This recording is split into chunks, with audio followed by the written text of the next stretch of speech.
So when did they turn into the Beatles from the Quarrymen? Or did that kind of stop once they found the three of them they could actually have a band, and then they changed the name?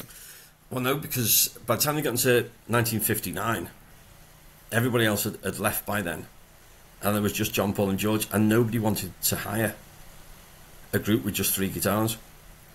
All the other like skiffle groups that had started in sort of 56, 57 were now rock and roll groups.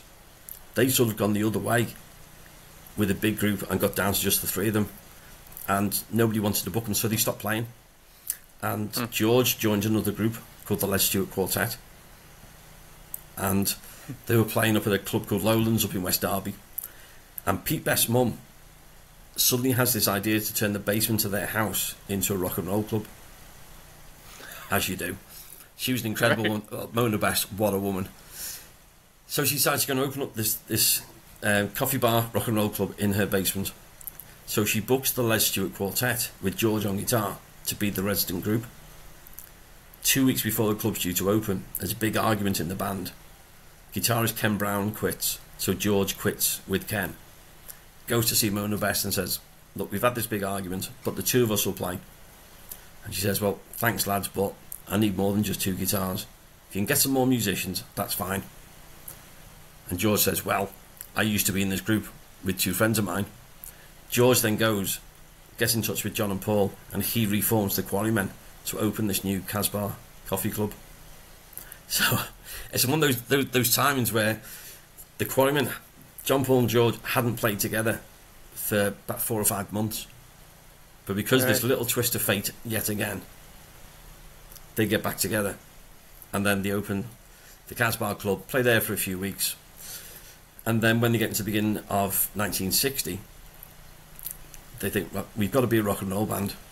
We need more than just us. They get Stuart Sutcliffe in as bass player, but they still haven't got a drummer. So a guy called Alan Williams becomes their first manager, gets them a drummer, a guy called Tommy Moore. So 10th of May 1960 is the first day they play as a rock and roll band. And they've given up with Quarrymen, said, right, we've done that. And it's Stuart who comes up with the name Beatles. And he says, well, if Buddy Holly's got the crickets, we can be Beatles. Oh my God. And that's how it starts. So they then, over the next 2-3 months, start playing with different spellings. Right. So first time they spelled it Beatals, so Beatles. Right. Then they become Silver Beatles, because somebody said you should be like Johnny Silver and the Beatles or something. And John said no, but would be Silver Beatles. So they spelled that with a double E, then with an EA. They got advertised somewhere as the Silver Beats. Then they get advertised as the Beatles with a double E. And then they do this gig with a beat poet called Royston Ellis. Okay. And it goes down really well. He does his beat poet stuff. They do their music.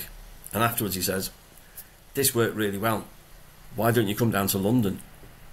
And we can make this our little act. And I think John Stewart was quite interested. Paul and George weren't. But he said, so how do you spell your name? And he said, Beetles. He said, well, if we're going to do with beat poetry, you should change the second E to an A. And Beatles like that.